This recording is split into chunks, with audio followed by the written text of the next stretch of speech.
Welcome to Flat Earth Debate Live. I'm your host, Nathan Oakley, and if you are new to this channel, or you've not done so already, then be sure to subscribe, hit the bell notification icon, and join button if you'd like to become a Nathan Oakley 1980 channel member and keep up to date with the Flat Earth Debate. If you would like to support the channel, there is a super chat that runs alongside each of these shows while they are live. There's also a PayPal, Patreon, and crypto link in the info box below the video. Also below this video, there is a link to get £50 for swapping your UK electricity supplier to Octopus Energy. Most importantly, if you'd like to join the discussion, simply mute the page you are currently watching, then click the link in the info box below this video to join the panel and express your views on the nature of Earth. If you do join, please don't swear. If you do, you'll be ejected, and if you are, please don't try to rejoin the stream using sock accounts. You'll be warmly welcome back on the next stream. Please also share the show on social media. Sharing the show obviously increases the live audience, but this in turn increases the chances of a more diverse panel, so please share the show on Facebook and Twitter. One last time, if you're new to the channel or you've not done so already, then be sure to subscribe, hit the bell notification icon and join button to keep up to date with the Flat Earth Debate. Now, we are joined by Father of a Stolen Child, Neil, Sleeping Warrior, Arwin, 10th Man, and a whole bunch of people in Discord. So welcome, one and all. Shout out to Del West Watson, who's given a belated birthday treat to my birthday via the Super Chat. Thank you very much indeed, Del West Watson. And again, welcome, one and all. Hello. Good afternoon. Happy Friday or Sunday. Yeah, don't mention the day. Oh, you are. I'm going to do it every single time, Nathan. I say don't mention the day. Just your rebellious side coming out of you, Arwin. Any evidence of physical geometric sphere edge horizons, formerly known as Earth curvature?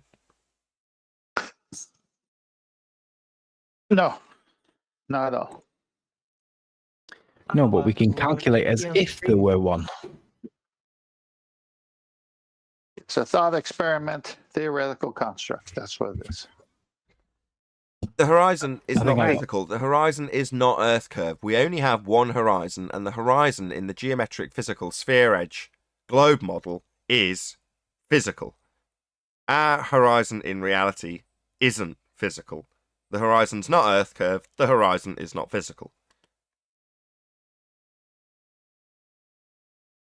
Any evidence of axial? No, it is, but Go on, Arwin.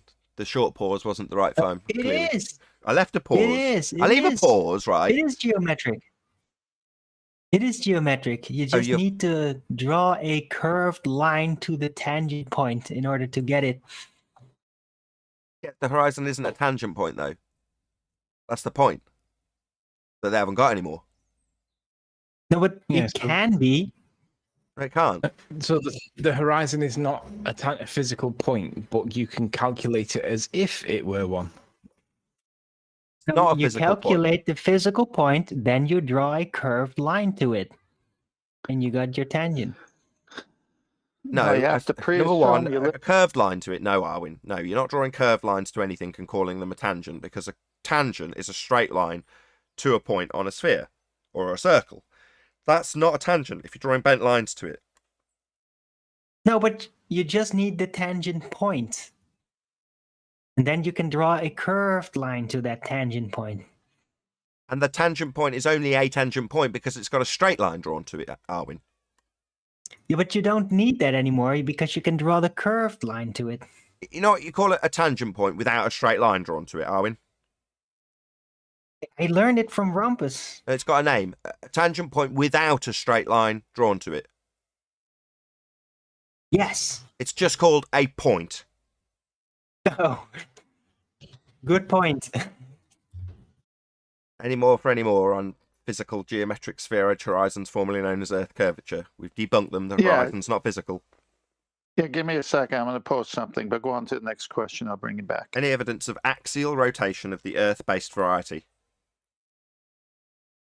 No, we just see two rotation points in the sky, but if you think that we're on a sphere and they're antipodal to each other, then we've got an axis. No. Any actual evidence in physical reality that we have axial rotation of the Earth-based variety? No, I just think that it's there because they tell me that that's antipodal.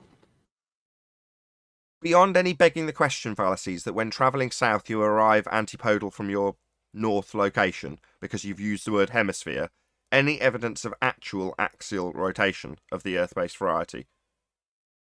No. Did I buy you enough time with my tongue twisters, 10th? No, I'll let you know. I'm having trouble finding it. Any evidence of the distance to the sun? It's over there, I think.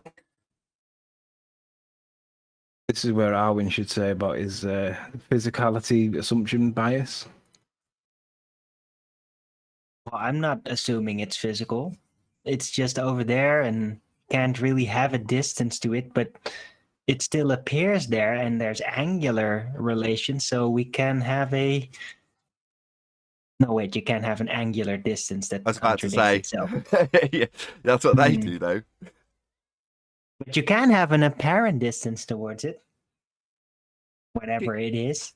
Give it an arc second. Don't mention the fact that you haven't got any physical relationships to actually measure, and then you're away to the races if you assume R and assume Venus has the same R value and apply Kepler's third law. Right, so we're just left to measuring appearances then. It appears to be quite a long way away. It appears to be quite close. That's fascinating. Any Mhm. evidence of the measured actual distance to the sun?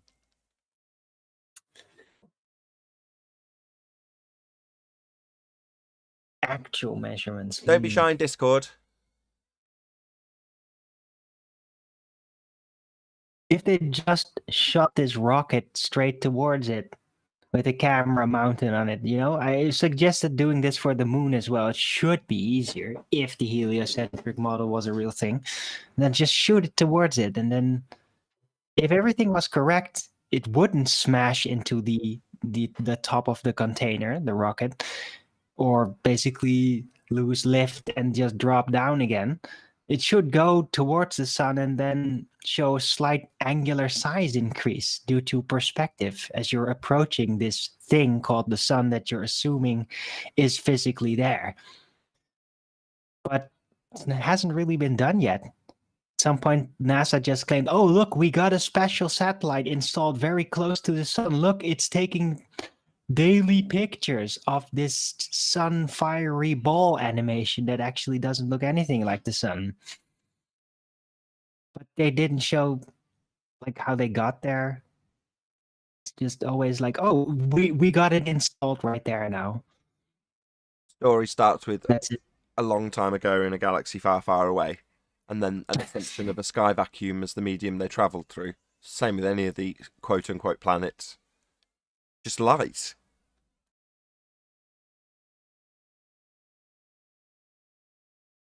Yeah. And evidence of a self-perpetuating molten iron core at the centre of a presupposed spherical Earth.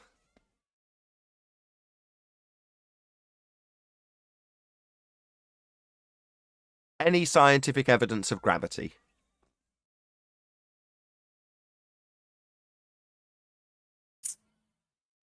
To be honest, Any scientific evidence of incoherent dielectric acceleration with the downward bias?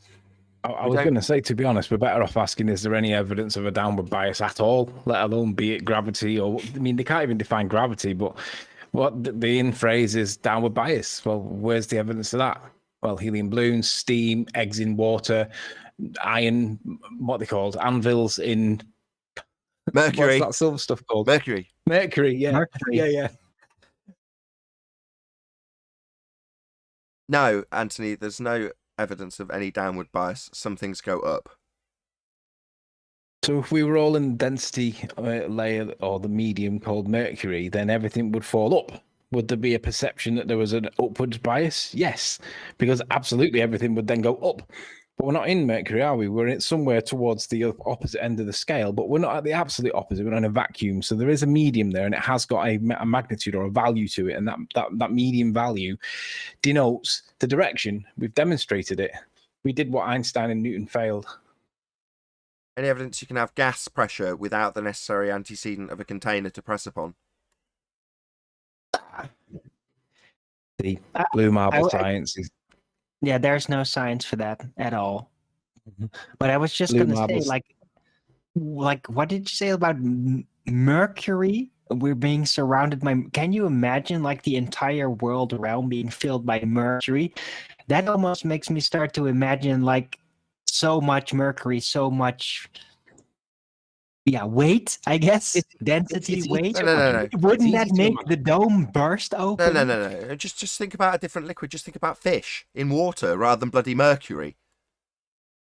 Well, Mercury's an extreme example of something that we haven't got anything more dense than. So for our wins there, to imagine everything would be stuck to the ceiling, but we would then call that down, because that's what, like Jaren says, we would then be in that position.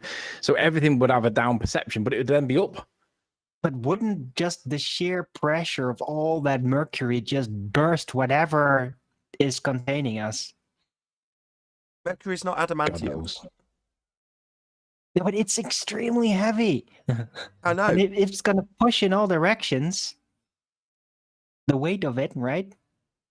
Look, it's not something that needs bloody kryptonite around it to stop its effects, Arwen. It's just mercury.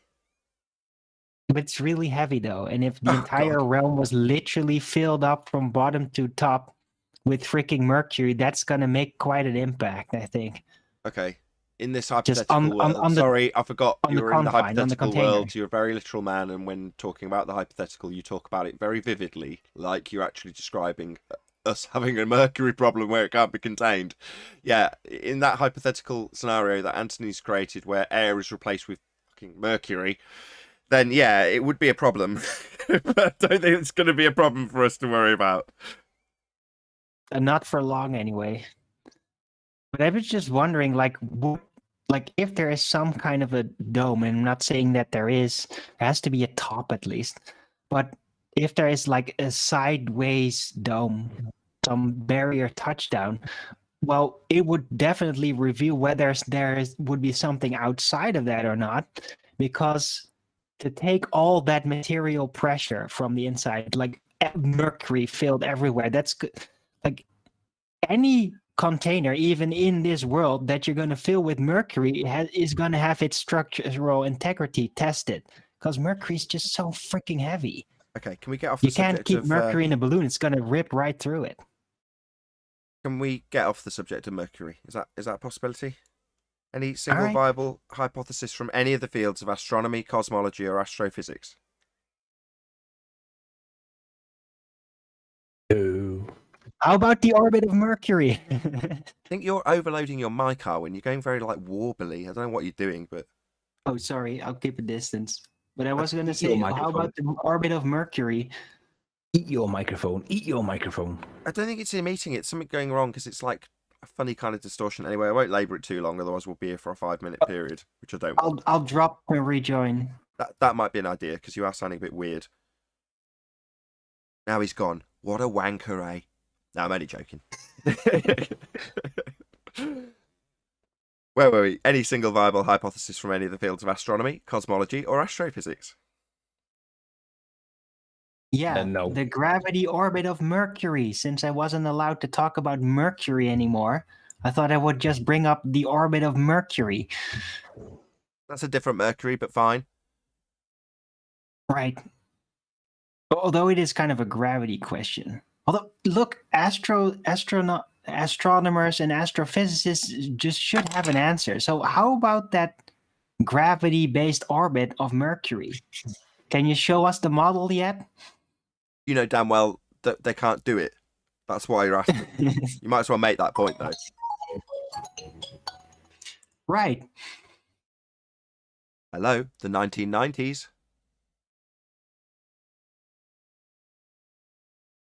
No? Nobody? Fair enough. Is that ringtone you mean? Yeah. What's it? What is it? No, someone- Okay, Nathan, I got it for you. Okay, where is it going? Master B? Yep. Starting with fictitious geography. Fictitious. Yeah, this is from that site,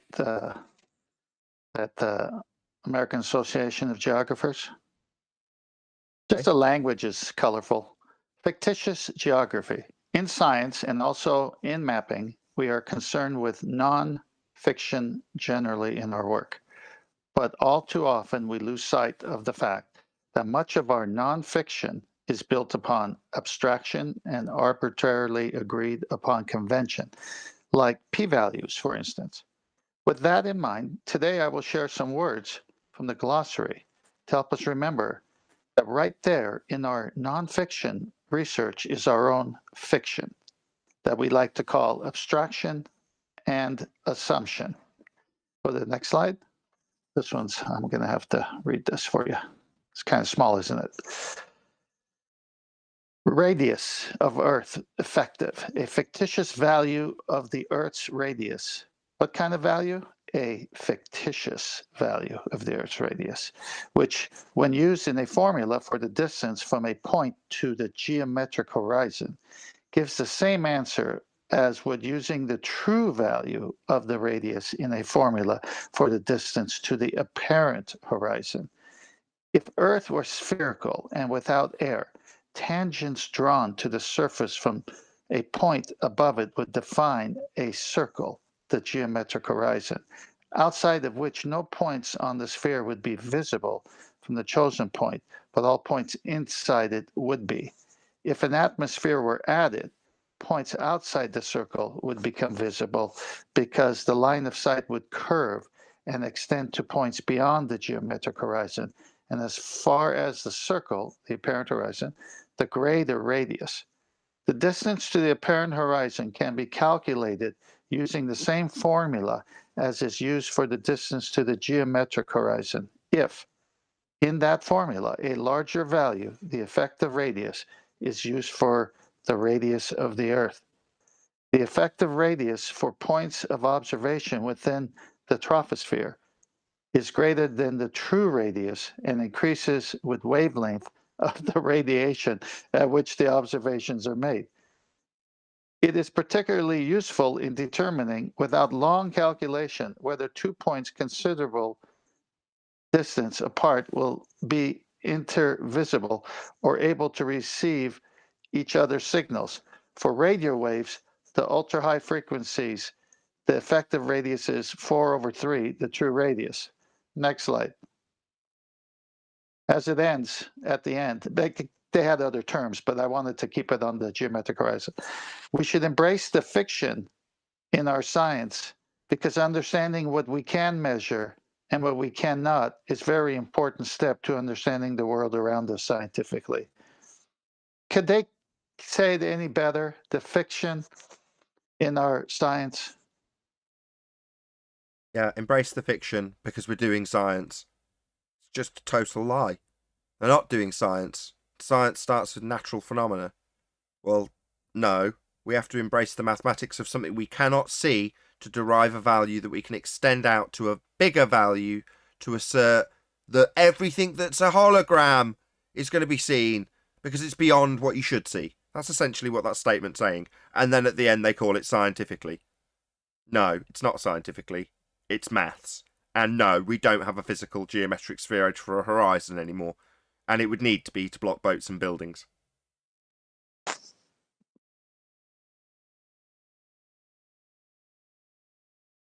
Any evidence of our Earth radius?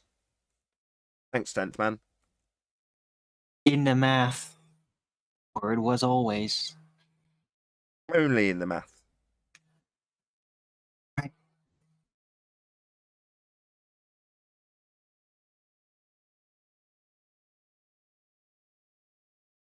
Did Alberoni presuppose R? No, he was measuring it with a dip angle to the physical geometric spheroid horizon. But why then did he, deviate his calculations afterward? To what end? Didn't. But he was off, wasn't he? No. Wait. Dip angle measurement that Alberoni gives you the radius. That's how it's claimed to be measured. Right, but he It's like- was off. That's what I heard. Like when he was doing it, they were several degrees off from what the geometry was. So to come to that conclusion, wouldn't he have to have presupposed the radius in the first instance? No, it's the other way around. If you're going to say he's off, the actual geometric value is X or Y off what he stated, then how are you going to get that unless you can actually measure it? Again, it leaves you in a paradox. Well, I'm going to say it wasn't quite accurate. Well, what do you mean it wasn't accurate? Well, what he measured wasn't quite exactly the same as the actual geometric sphere edge, which you'd have if you were on a sphere. It would be a geometric certainty. It would be blocking your view. It's claimed to be blocking your view. It's necessitated by their geometry, and that's what you would have. Now, if they say it's not quite right, well, how have you got the comparison? When did you actually measure the geometric horizon? Answer, you can't.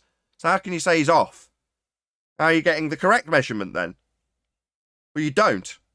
You can't measure what cannot be seen, and we don't see a geometric horizon. The horizon is not geometric. We only have one. Theirs, in the globe model, is geometric. That's their assertion we're on a sphere. As soon as it's not geometric, we're not on an Earth with a curve anymore. Earth curve dead.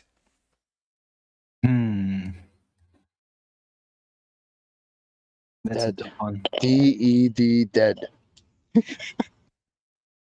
AJ Morning, guys. M 1966 from the chat says, well, I'm still breathing, so I think I'm covered, hun. Quite like that.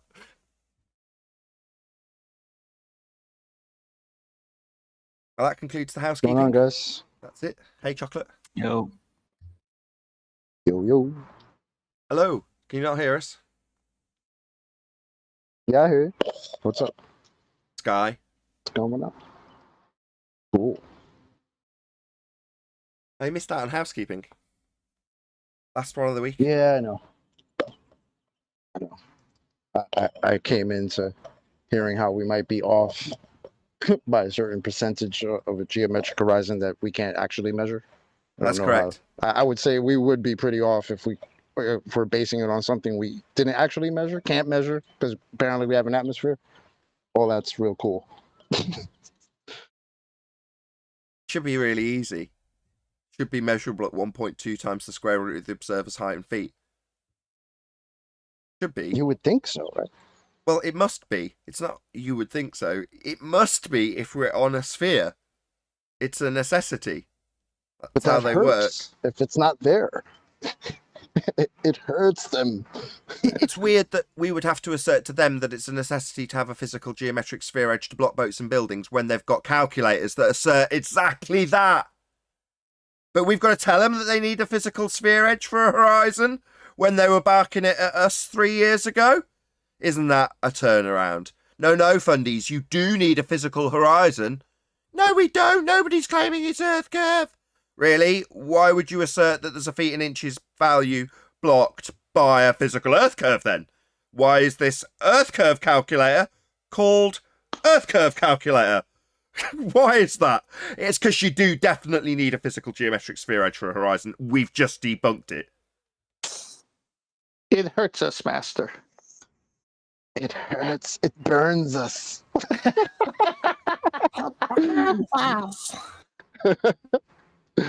It's damn shame. Well, it won't be long and Tim Osman will be proven true. Nobody claims the horizon is Earth curve. End quote. Yeah, won't be long because people realise, yeah, what a crazy notion when I was up in the plane thinking that that horizon was a physical Earth curve edge for boats to fall over. What a crazy notion, eh? Wait, Tim Osman said that?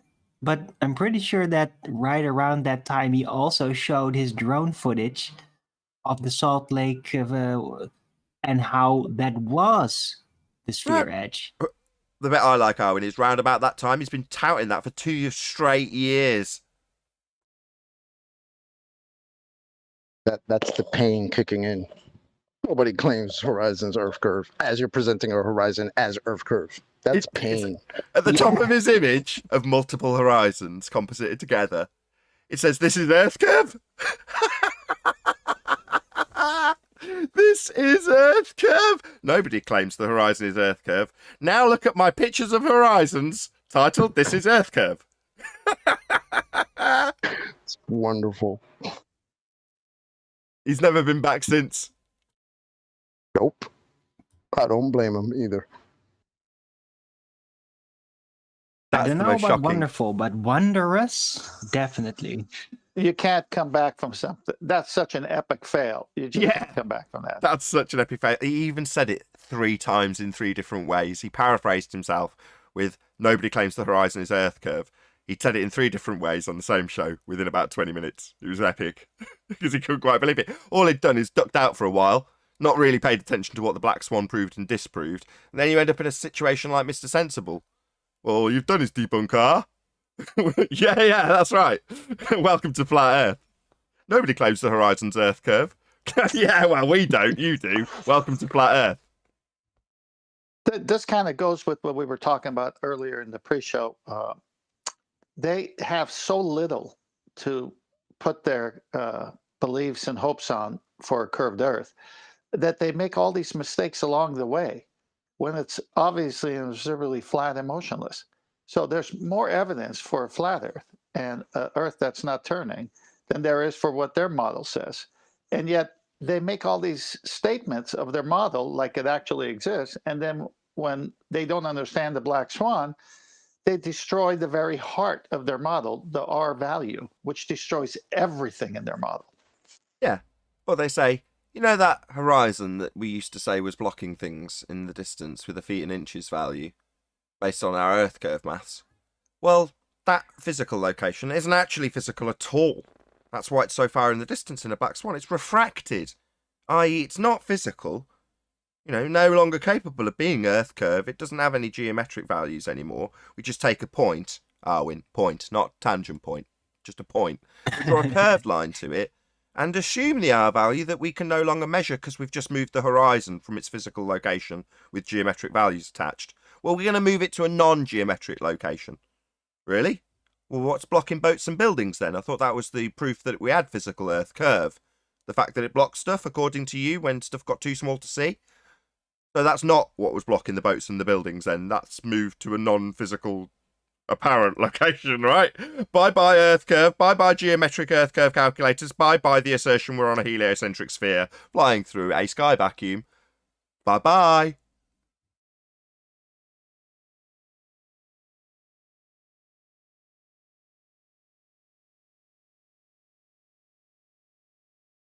All you need is Swan. All you need is what? Swan. I missed it again. All you need is Quan. Swan. Oh, Swan. Yeah. I just had, Tommy, Brummy. Do you remember Brummy? Yes. Reasons, yeah. He just rang then and he just said, I found my my first ever Nathan Oakley channel in like Fictitious. I said, oh really? I said, what number was it like? And he said, and I said, how did it go? He said, well, Nathan was the usual arse. He said, but you were kind of being a little bit more nice to me. He said, and trying to guide me through it. And we were talking about gas pressure without a container. And I was like, and how did it go? And he said, you know what? He said, I was such an ignorant bigot. He said, I couldn't understand how you lot couldn't understand how it wasn't like the way that you were seeing it. And he said, I just couldn't understand it. It was number Flat Earth Debate 480. And Tommy was a Globe Edits entitled.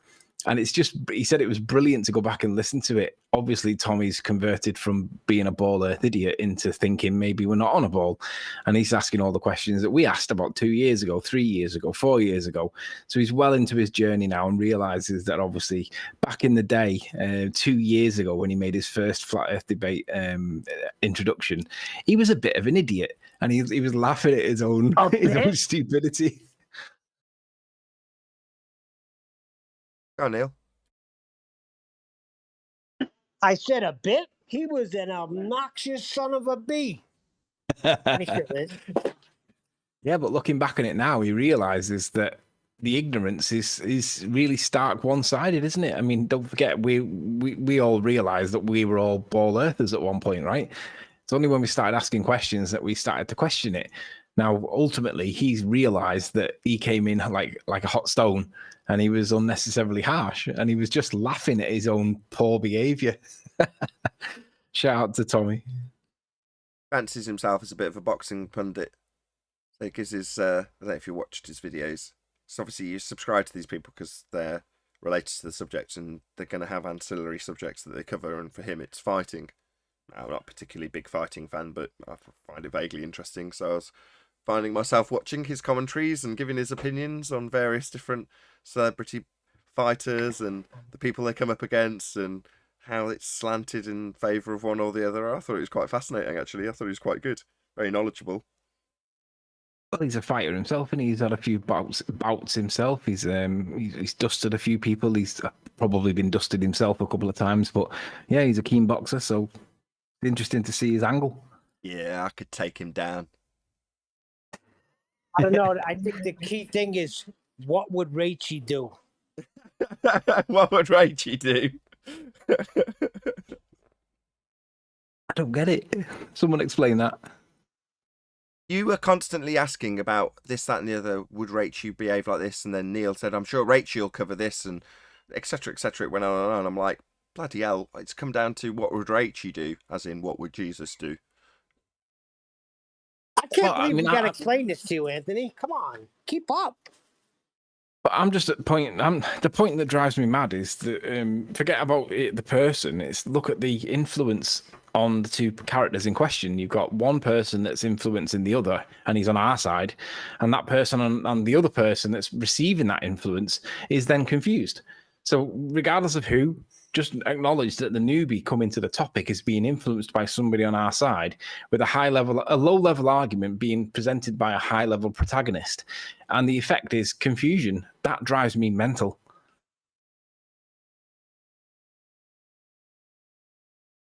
I said it in the pre-show, these people are trying to convince themselves, though. The exercise of trying to convince someone else is merely projection in every single instance. I think... Hold on. Nathan, I absolutely agree. Nathan, you said about my son, and I was thinking about it. You're right, because every night when he comes down and sits at the dinner table, I see this look on his face. So his brain is like spinning. So I can't explain it, but there is something going on there. And it's pain. Well, I was going to say, it's a nihilistic outlook on the world, heliocentrism. And it's not really, after assessment, I couldn't have said this in that particular mindset, but it's not a healthy way of looking at the world. It leaves you with a kind of couldn't care less attitude, let's put it that way. And I think that's a lot of the problem when people come to the subject, that they've suddenly got to assess the skeletons in their closet and they don't want to. Now, I'm not saying your son's got, any horrible things in his closet. You know what I'm saying? Metaphorically, obviously. I'm sure as a teenage boy, he's got plenty of disgusting things in his actual closet. I'm sure he does, but not as bad yet. Yeah, some people don't want to let that go for whatever reason. That's easily sell. We know I was just going to say, you can easily sell the virtues and benefits of nihilism if you want to. I'm not going to, but you could very easily. I think you should define the word nihilism there, Nathan, because for ages I didn't really understand the word nihilism. So tell people.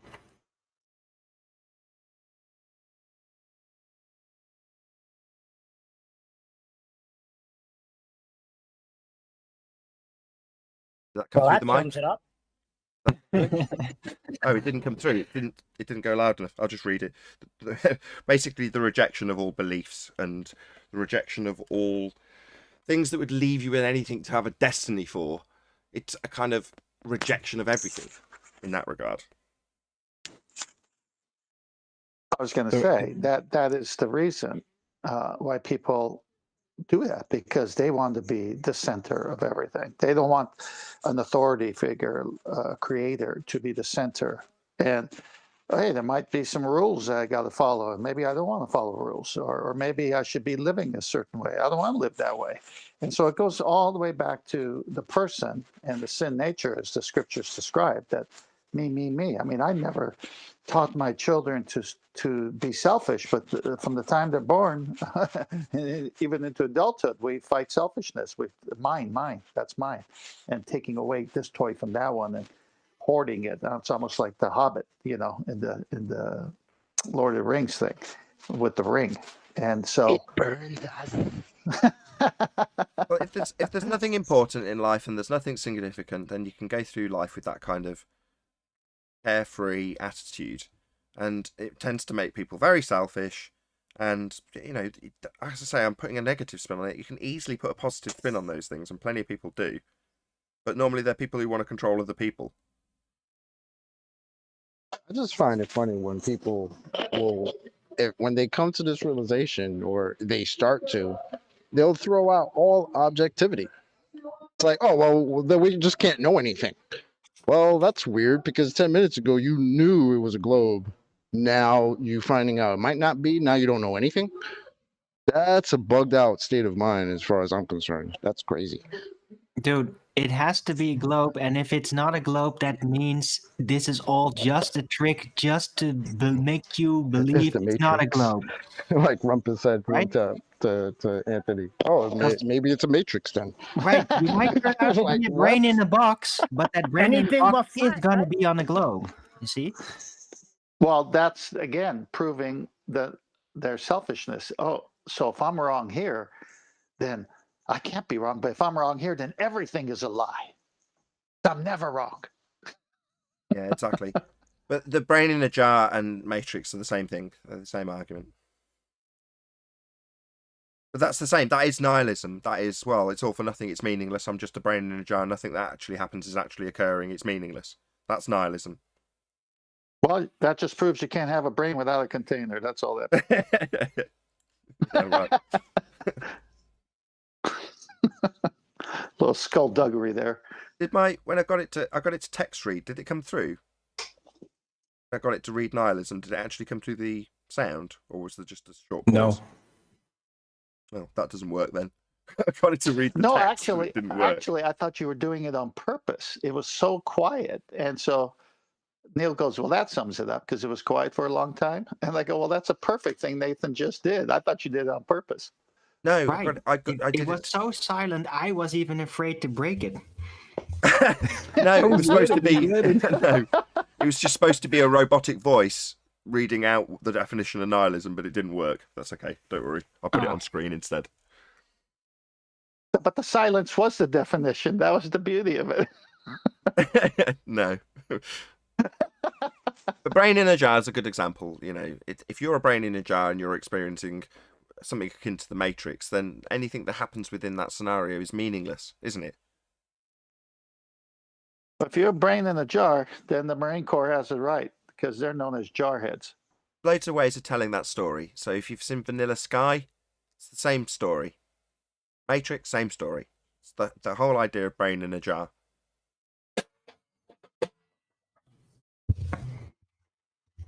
What was that? Yeah, Vanilla Sky was very close. Tech support! It's been a while since I saw that. I should watch it again. Vanilla Sky is comparable to Matrix, really? Yeah, Yeah. dude. Oh. You having I'm me gonna on? have to Yes. check that out then. I've never seen it.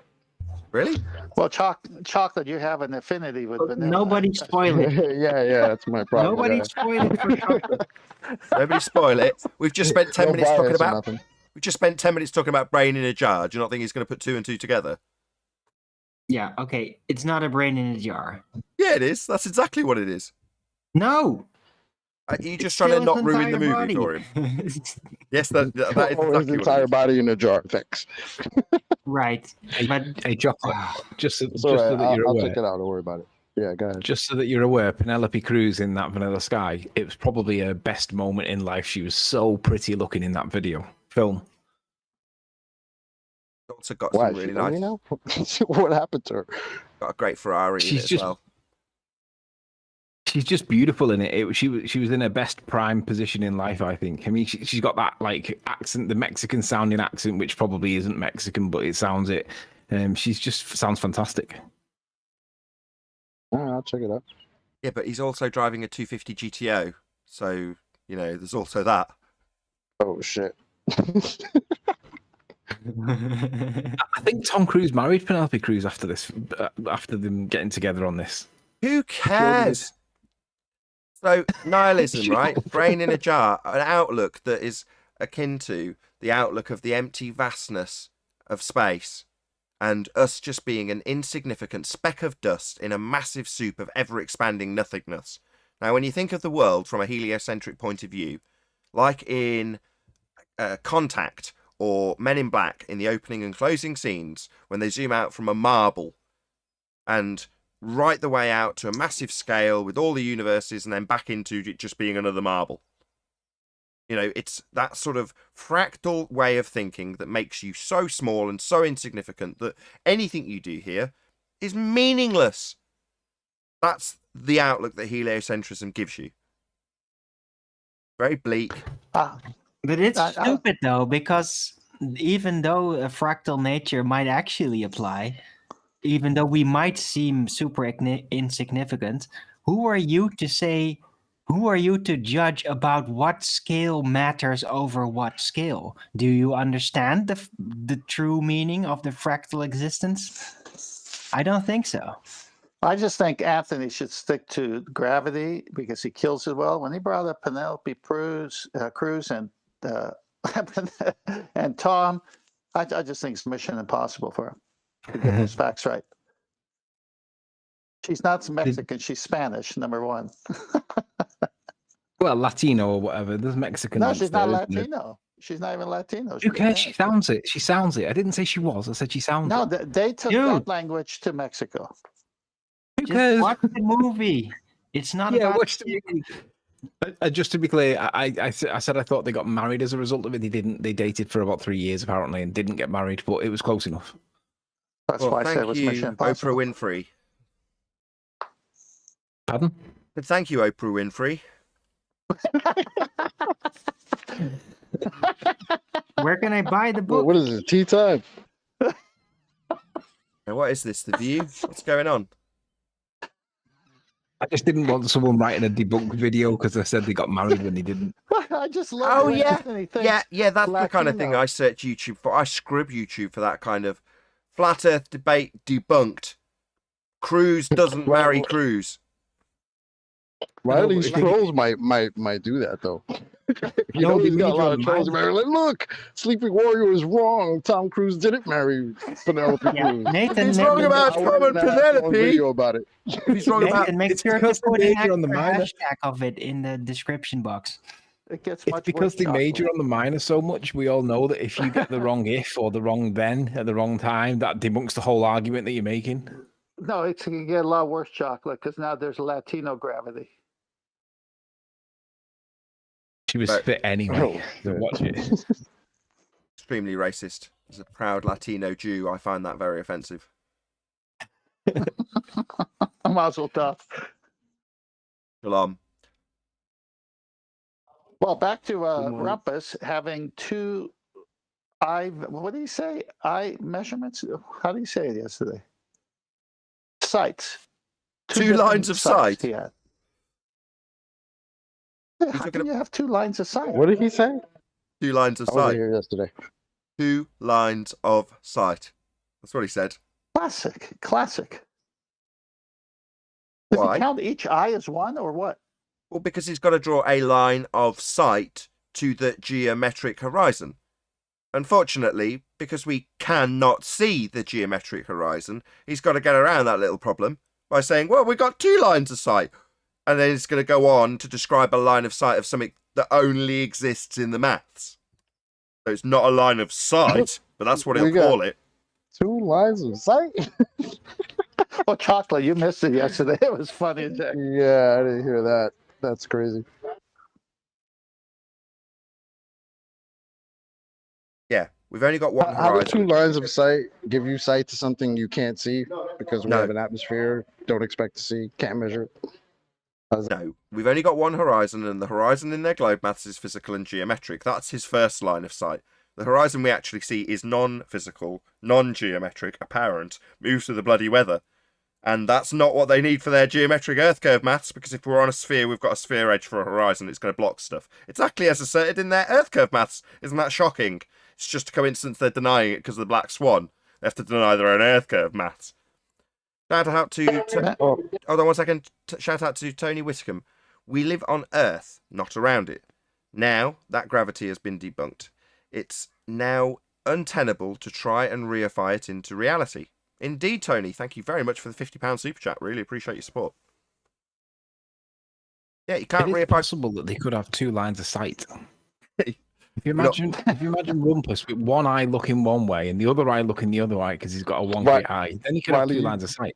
You just read my mind. I was gonna say, wait a minute. So if I'm cross-eyed, maybe like I could look in one direction, see the geometric horizon that apparently we can't see, and then the other direction I look and see the apparent horizon. No, he's got two situations. One has got no atmosphere and nothing's being refracted, and that's a situation we can never achieve, but it's going to be the situation he claims is an Earth curve edge that isn't visible and will move with the weather because it's non-physical, non-geometric. But his justification is that, well, we never get to see the geometric horizon because we have got atmosphere, and that scenario, well, we can calculate that scenario that doesn't exist and then base our horizon that we're going to move with whatever sliding scale we're going to apply to it based on a position we can't see and is never going to be seen. But we'll maths it into existence in our second scenario. I mean, if we're going to do that, why don't we just throw a third line of sight and just call that, Muppet vision? That's what they do. That way we cover all the bases. There you go. Yeah, the second scenario is Muppet vision. I hadn't twigged, Chocolate, but yeah, exactly. Scenario 2 is Muppet vision. That's right. Insane. Can I just point out as well that the only people that could possibly have wonky eye would be globe earthers because they see two lines of sight to two different points. We just look at the horizon and say, well, whatever the horizon is, it's only the 1 point. But if you've got two wonky eyes, then you can see two. Not even a point. It's a point in their maths. It's a single point tangent point, actually, as Arwin pointed out earlier. Just a point if you've got a curved line and not a straight one to it. But nevertheless, their point isn't a horizon either. A horizon would be a line that crosses the periphery of your view from left to right or right to left, whichever way you want to describe it. But that line isn't a point. In their maths, it's a point. A single point. A tangent point. But we've debunked that now, haven't we? Well, even they say that if it's a circle around you as far as you can see, so they toe both lines. Wait, so that would mean that that tangent point in actual 3D vision would be a curved line instead. No, that's not a tangent, Arwin. We went over this earlier. But if the Earth was a globe and you would be overlooking it in 3D, then it's not a singular point, right? It would be a line and it would be curved because you're looking over a curved surface. Yeah, but If you're looking over a person looking out at the horizon, you have top view down. No, you can stop, see. stop, You can stop. draw Please a stop. circle Please, around. please, I'm just please, fascinated by this. please, please. You Hello, have a curved hello, tangent hello. line? No, just keep talking. Let's unscramble these scrambled eggs because you're trying to convolute or mix up two different things. What we see out of our eyes when we look at a horizon is what you're describing when you say you see a line. Yes, that's correct. But you're not going to achieve that in their geometry, which is in Muppet vision. Then they've got a point. Well, you don't see a point in reality. But what you're doing is saying, well, the point we see in their maths is actually a line. Well, no, we don't see a point. That's what they have in their maths. What we do see is a line. That's the horizon, a non-physical, non-geometric location that moves with the weather, asserted to be physical geometry blocking boats and buildings. But the two are not the same. You can only represent their tangent point as a point in their maths. It's never a line, always a point. The horizon's never a point, it's always a line.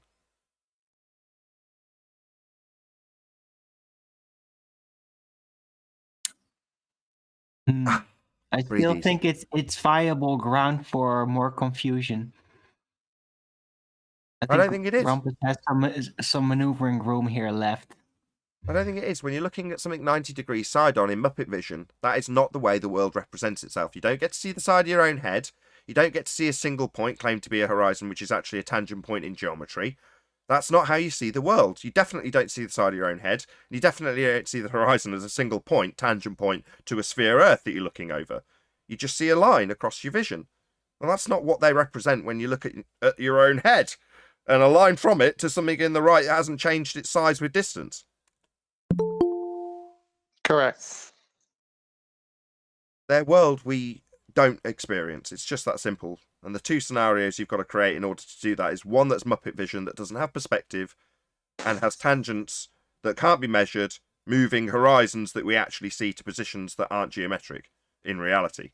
And those two scenarios will never cross over because we don't live in a world in Muppet vision with Earth curve and tangent points as horizons. That's not the world we experience. It's just that simple. Well, that's why they have it that way, because we don't experience it. But Yeah. it's magic Earth curve that places itself 10 times further than where it should be. 10 times further where it should be, as a point on the edge of a sphere in an Earth curve calculator. That's where it should be in their maths, and they're moving it based on where their maths says it should be. What we experience in reality has nothing to do with where the maths says something should or shouldn't be, especially when where it should or shouldn't be is on the right-hand side of the page with you comparing it to a photograph, and the picture that the maths has got your own head in it. You know, it's just farcical. As it turns out, when you have a photograph with your own head in it, the world's a globe. Wasn't that the claim originally, that terrestrial refraction theoretically allows you to basically see your own ass? Yeah, on a clear enough day, Didn't with a Rumpel powerful say enough that? zoom and a bit of Paul's maths, you can see your own ass in a telescope. Yeah. Yeah, and now I know why they're happy to admit to that. Because that is a transition statement. As farcical as it seems, Anthony, the reason they were willing to actually admit it, yeah, because that takes the maths inside profile and has a description that applies 7/6R or whatever variant they're going to use to bend the light infinitely around the sphere so you can see the back of your own head. Because that takes it from the maths to the real world. So it's a useful transitional statement for them to apply so that you are reifying their maths into the real world. Because even though you're having a chuckle about it, you're describing something in actuality. Actually seeing the back of your own head in a telescope, that's something very real world. Not their maths, but they're describing seeing your own head in their maths when they just draw a circle and just draw a dotted line all the way around it and say that's what light does. But that's not comparable to the real world. But they'll love that statement and they'll happily look stupid in admission of it because it's a useful transitional statement. Because we couldn't figure, why would they ever say, yeah, you can see the back of your own head? Because it's silly, right? Well, no, it's just useful to them if you're a fundamentalist religious zealot with a globe belief. That's a useful way of stepping from the maths in Muppet vision into reality with you thinking about looking at your telescope. Hey Nathan, hey everyone. How are you? Hey, Brian. Yeah, on that I would say no. That's not that reason they were so happy to admit that. I would say it's much more simple than that. It means you're already begging the question. That's what I mean. Already begging the Oh, is it? question Sorry. means already in their maths, already using their globe maths to make the... Oh yeah, sorry. Yeah, okay. I was talking about the radius. So okay.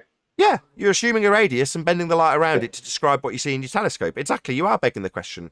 You're absolutely correct, but we're saying the same thing.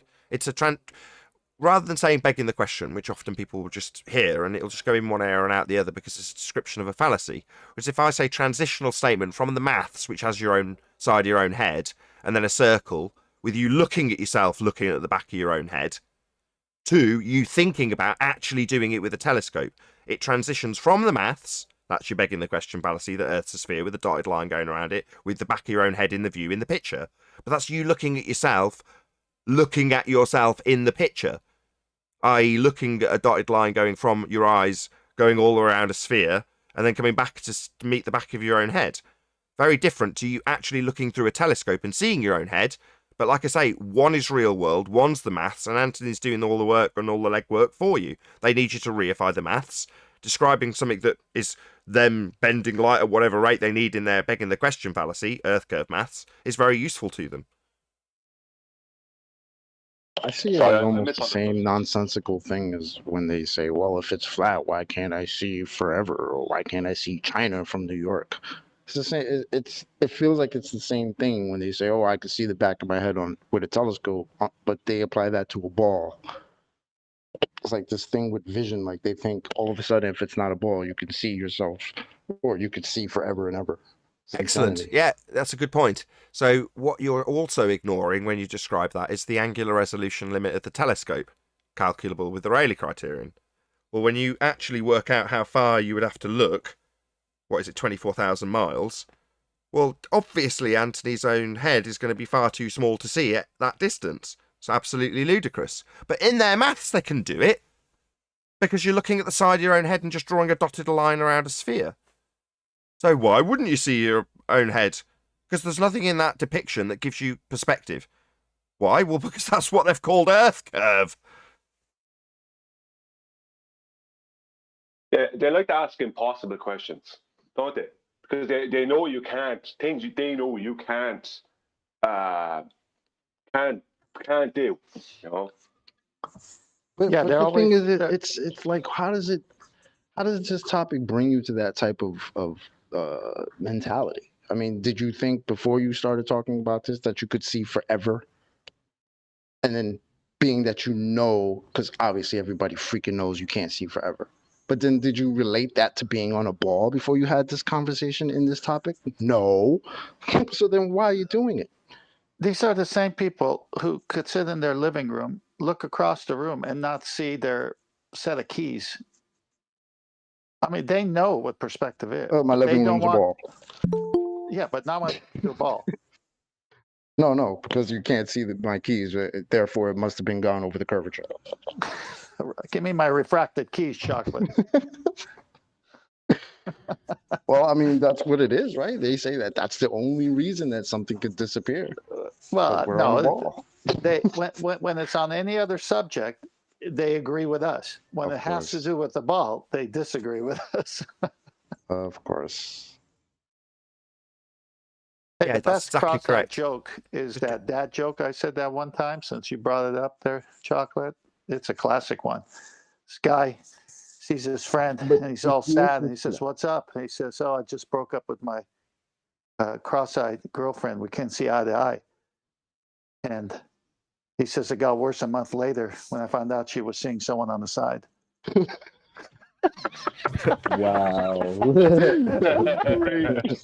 Anyway, so just to summarise that, the reason we're talking about being asked as flat earthers whether or not we can see Paris from New York is because in the begging the question, proof of nothing, perspective hijacking Earth curve mathematics, there is no perspective demonstratable by their feet and inches value. So it won't matter if the object that you're targeting is 30 miles away or 3 miles away. They'll ask you to qualify why a certain number of feet and inches or meters is missing from the bottom of a target. Well, that is because the feet and inches value, actual sizes, doesn't change with distance, effectively removing all perspective. So therefore, when you remove all perspective and take the same diagram, which asserts that a physical Earth curve edge horizon gets in the way, giving you your feet and inches that's blocked to the bottom, well, when you take that diagram and straighten out the line that they're claiming gets in the way, you're left with a single line, a target on the right, and an observer on the left. Well, if you draw a line between those two things, you can say the man's 6 foot and the target's 100 foot. But then on the line between them, you can write 1 million miles. And the diagram in no way accounts for the fact that the 100-foot building has got much, much smaller at that distance. It's still 100 foot, right? Well, it is in Earth curve maths because it needs to be. Because at any distance, it will always be that same feet and inches value, removing perspective. Therefore, leaving with them with the idea that they should ask us why we can't see Paris from New York. The answer, well, because it's miles too small, it's too far away. No, says the globe Earth believer, it's because Earth curve's got in the way. No, it isn't. It's just too small to see. Don't round out. Go on, Just a quick one just before you finish, Nathan. There's a premiere on my show because I've had my channel deleted. I need the watch minutes, so feel free to go over to my channel and watch the 12-minute video against Hillbilly Blue Balls. It's really good. It's about gas pressure, and he debunks himself. Starts in a minute. Have you put the link in the live stream chat? Because otherwise that is a useless shout out. You have, because I can't see it going past. Should be able to. Right. I can't see it going past, but there we go. I'm going to round out anyway. So with that, I am going to say a huge, massive Enormous thank you to both Discord and G+ panels for making today's live show possible. If you are watching this on either Nathan Oakley 1980 or Nathan Oakley premiering streams, however, stay tuned as there will be an after show to follow. Another massive thank you to all of you who smashed the super chat, joined as a Nathan Oakley 1980 channel member and all that good stuff. I've been Nathan Oakley, and I'll see you all in the next video.